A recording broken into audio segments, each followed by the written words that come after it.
Hi, this is Eric Martin with BoardGameGeek. I'm here with Rudy and Tyra from Bushi Road, which is the shortened version. It's Bushi Road Southeast Asia.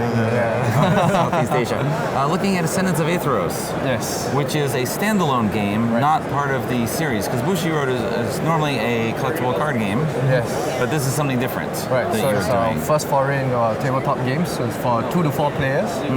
And it's kind of like a 4-way TCG Royal Rumble, if you will. Okay. So some people say the game destroys friendship, so that's one of the things that we like. If that is your goal, then yes, you have succeeded in what you were trying to do. So what is in the box, and what are we doing in the game? So in a simple box set, we have 1 communal domain playmat and 4 player playmats, along with a rulebook and a quick play sheet.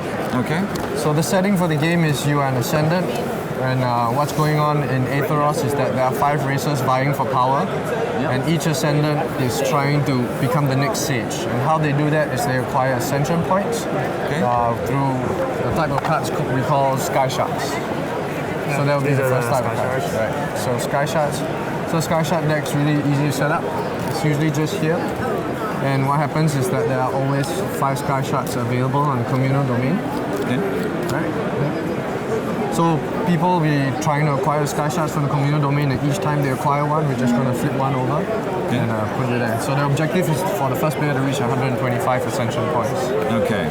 So besides that, at the beginning of the game, each player will choose a partner. So that we have 5 races in the game. The Elves, the Seraphim, the Yokai, the Werebeasts, and the Succubus, and they each have their own different playstyles. But what's fun about it is that each of these races have their own kind of like units, which we call Lightbringers. So here are the Lightbringer cards. So each race has their own bunch of Lightbringers. So depending on how many people are playing those Lightbringers, those race of Lightbringers will be in the game. Right. So we'll put all those together, and you can acquire Lightbringers of any race except for the legendary type of Lightbringers. So each race has 1 legendary. So each turn you acquire a unit, and maybe you can customize your playstyle by acquiring other people's Lightbringers in order to acquire Sky Shards in different ways. And the last type of card we have is the action cards, which will be the only cards you have in your hand. They're kind of like your spells. They have different timings to cast, but they have no cost. So that's the fun part about it. And these are also acquired. How are these acquired? These are every time you draw a card, or there are effects and abilities from Lightbringers or Sky Shards that allow you to draw cards. So with the spells, you can destroy other people's Sky Shards, boost your Lightbringers, redirect spells away, which is why friendships get destroyed. Like player A attacks player B redirects it to player C, even though he's got nothing to do with the battle and things like that. And acquiring the Sky Shards. Yes. How do we do that? Right. So as each turn we acquire a Lightbringer.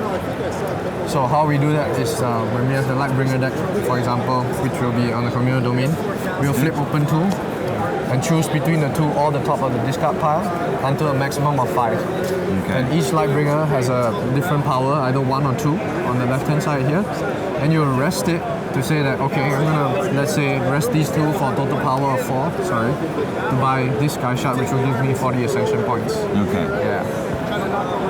But they also have things they do. Right, so sometimes the players have to make a decision between acquiring a Sky Shard or using the ability to maybe destroy something or protect themselves or ready for an upcoming battle or something like that. Defense against other people. All of the things that you would expect in the comment. So the mechanics are really very similar to all kinds of TCGs. Your rest, tapping, standing, and things like that. So we've tested with many people, and anybody who's played TCGs actually pick up the game in less than 5 minutes. Within the first round, they're ready to go. The only thing is they'll just be reading the abilities and so on and so forth. Getting familiar with that. And the legendary characters, you each start with one at random, or how so the legendary characters will be placed in front of the player of the appropriate race, and then when you have acquired 3 Lightbringers from your race, the following turn you can just grab the legendary Lightbringer if you want. It's an option because it depends on how you are playing the game. A simple example will be like the Seraphim, for example, focus a lot on destruction, and where bees focus on card draws and having a big hand size. Okay. So maybe if I'm playing a Seraphim, I want a big hand size so that I can do other things besides destruction. So I might not want to get my legendary Lightbringer, but if I'm going to go full destruction, then yeah, I'm going to try to get my legendary Lightbringer as soon as possible. Which will also help you as well. Yes. Okay.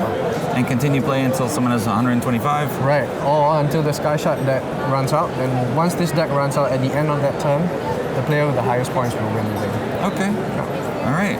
Thanks. This is a very quick overview. So this is the sheets on the side is just to help organize what we have? Yes, so this is one of the player playmats. So we've got our turn phase here, which is really simple. So we only have 3 turn phases, start, main, and end, and the start's broken down into 3 sub phases.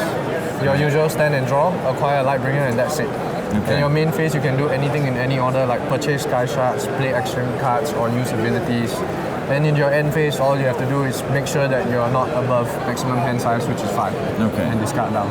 All right. Simple stuff. Mostly all dealing with the cards and what you can put together. Right. So each game generally runs for about 20 to 40 minutes, depending on the number of players as well. But we've seen some players who are very technical and trying to string a long combos of cards.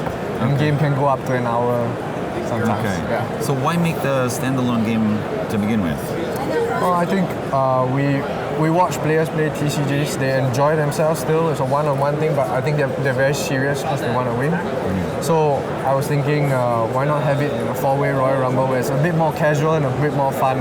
Okay. So it was nice, like when we made this, everybody was shouting at each other, like, "Oh, I'm going to destroy you," and all that kind of thing, which they can't do in the TCG because it's like a serious tournament in that way. For trading card games, it's usually just one-on-one.